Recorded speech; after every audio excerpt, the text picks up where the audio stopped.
Hello, everyone. So I have the pleasure of having with me, he's a Yankee fan also, Stefano Barresi. He is an expediter that works in New York City in Nassau County. How long have you been doing this, Stefano?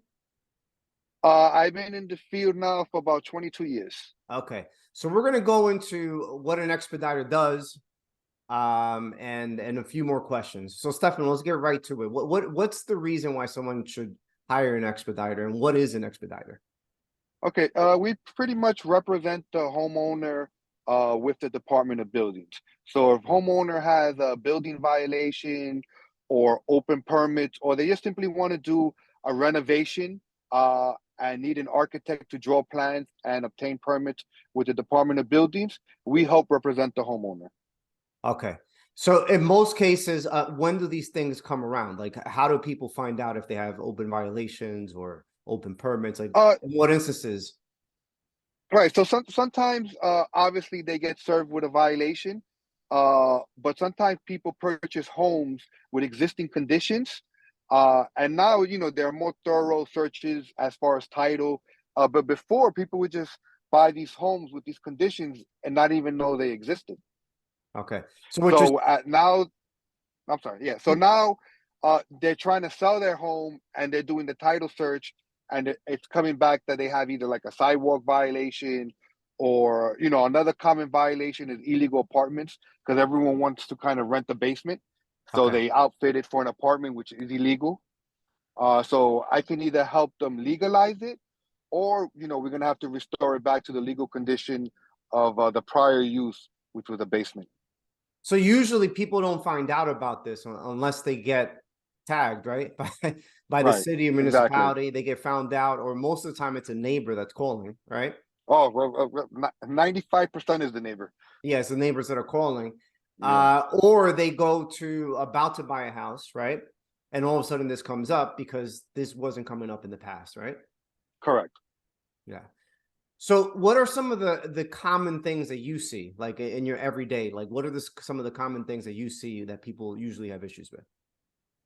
A big one is sidewalk violations. Because even though the sidewalk is owned by the city, Okay. uh, the homeowner is legally responsible to maintain uh the front part of it. So whatever within their lot line. Um, and it's just failure to maintain, right? The city drives around, they issue the notices um that they got to fix the sidewalk. They put a lien on the property, so and usually just comes up at the sale of the home. They do offer it to fix it themselves, but at a much higher price. So it's just cheaper to hire someone to do it. The key thing is they have to be licensed with the Department of Transportation to pull the permit, right? So you can't grab like three guys from Home Depot or do it yourself to fix the sidewalk unless you pull a permit. Okay. And what are some other things that I think a lot of violation, like basement Yeah, violations? What are yes. some other things that you see? A big one is people converting their homes to outfit an extra family, right? Usually it's typically they usually use a basement or a cellar, or they'll divide like the first floor or the second floor, which is illegal, right? So if your home is a legal two family, you can't add a third apartment unless it's zoned for it and you obtain permits. Okay. So as far as your role when it comes to this, like what's the benefit? Like because I know there's other people involved. There could be plumbers, it could be licensed electricians, it could be architects that draw the plans, right? Where do you fit in this whole puzzle? My company provides the architect. Okay. So we'll do a code and zoning analysis. Let's say you do want to have that second or third apartment. Uh, we'll look at the zone. We'll determine first whether you're allowed to have it. Second, whether your lot can support it. And third, if you meet all the building code requirements.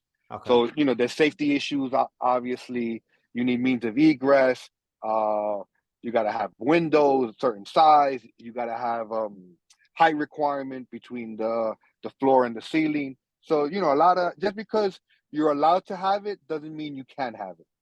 Okay. So you do this alongside an architect, or you do this, your company does this independently and then works with an architect? No, we work with architects, but we do have an in-house architect. Okay. So other architects hire us as well. Okay. And then you basically hire the plumbers and electricians to actually do the work and the No, contractors, or we do not hire. That is the responsibility of the of the client. home? We assist. We can recommend, and we do like quarterback the project. So we do all the coordination. Okay. And what you do is you actually pull the permit. So if I needed to do an extension to the house, if I needed to legalize a basement, if I need to do anything in the house to make it legal, even adding an additional bathroom, what you will do is look at the code, right? You actually pull Correct. permits, right? Right. We'll come in. We'll draw plans. We'll submit everything with the Department of Buildings. We'll meet with the examiners to get it approved. Okay. And then we assist with pulling the permit. Right. So the only ones that can pull the permit are licensed contractors that are registered with the Department of Buildings or master plumbers that are registered. So we'll prepare the paperwork for them. Right now, a lot of it's online as well. We'll prepare it. They'll electronically sign and pull the permit themselves. Okay. So basically you do a lot of the legwork, not only for the homeowner, but also for the contractor, right? Correct. Correct. So the homeowner is not going to have to worry about that, but the contractor, because a lot of times these contractors are super busy, right? Correct. Most of them hate paperwork, right? And worrying about all that stuff. So you basically are a person that helps the homeowner in that respect and the contractor, so that the contractor, all he has to do is submit the information, right?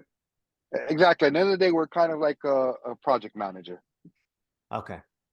Okay. and we make sure everything is done to code. And it's important that when the client hires contractors, that they know what they're doing, and going through the permit process, because there's instances where they build something, they get the violation, and it's not allowed. So not only do you have to hire me because you were trying to avoid the cost at the beginning, but now you're hiring me to knock down whatever you built Okay. So because it was done basically, illegally and not to code. yeah, it's a checks and balances. Correct. Yeah, there's a lot of moving parts. It could be, especially depending on the project. And you want to make sure that you don't mess this up because it's going to, cause problems in the future. And you just basically come in to make sure that everything is done. You just take a lot of responsibility of most people because most people are busy, right? And if they Right. try to do this themselves, imagine having to coordinate with so many people, right? To get this Right. done on top of working, on top of handling their family responsibilities and everything else like that. Exactly. And one of the key things to keep in mind, it's a very lengthy process, right? So, people are like, oh yeah, I need the permit next week. It doesn't work that way. It takes time to prepare everything. Not only that, but once it's filed, sometimes the Department of Buildings can take 6 to 8 weeks just to look at it. Okay. So you're losing like a month and a half to 2 months in waiting time. And So what's the main difference? Because I deal with New York City, Queens, but I also work in Nassau County, mostly in the town of Hempstead, right? What's the main difference between dealing with both of those building departments? well, there's a lot, right? So in the city, which covers the 5 boroughs, Yeah. they each have a Department of Buildings for each borough, and they pretty much follow all the same rules and regulations. Okay. In Long Island, every town is village. I mean, every town and village is different. They Right. have their own, besides the state laws, they all have their each individual town and village laws. So it's a lot more. I don't want to say complicated. It's just different because you in the city, once you learn it, that's it. But it's kind of impossible to learn every village and town in Yeah. Long Island. So you kind of have to go as it goes along. And a lot of these villages, it's like a three-man shop. Yeah. There's like an inspector, a plan examiner, and that's it. Right. Meanwhile, in the city, each department of building has hundreds of employees. Yeah. Because I mean, in Long Island, you have town of Hempstead, town of North Hempstead. You have Right. the village of Hempstead, village of Freeport. That's just to name a few. And then you have city of Long Beach, and each one of them have different their building Yeah. departments.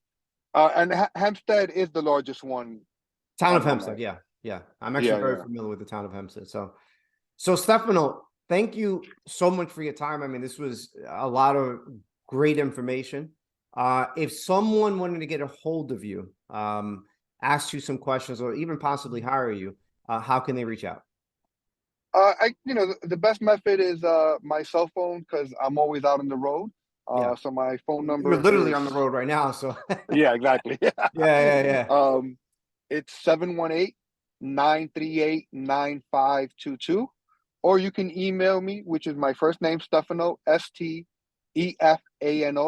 at nycdgroup.com. Yeah, and pretty much if people call you, they can just have a consultation over the phone, or you can come to the house and come see it and then advise them as far as what the next steps are. Right. And I always tell people either when they call and I don't pick up, definitely please leave a message or text me because, I tell people the I can same be thing. driving out of sight and it's just difficult me to return random missed calls. Exactly. I feel the same way. Mm. I tell people all the time. I mean, I leave it in my voicemail. I'm like, just text me, because sometimes I'm doing this right now. I can't pick up the call, or I'm Yeah, with a yeah. client. Right. Can't pick Or up the I could call. be in a meeting. It's just easier for me to reply, I'll call you back or give me an Exactly. hour or whatever the Exactly. case I is. understand, man. So listen, enjoy the rest of your day. Thank you for your time, and we'll be in touch, Stefan. Okay. All right. Thank you for having me.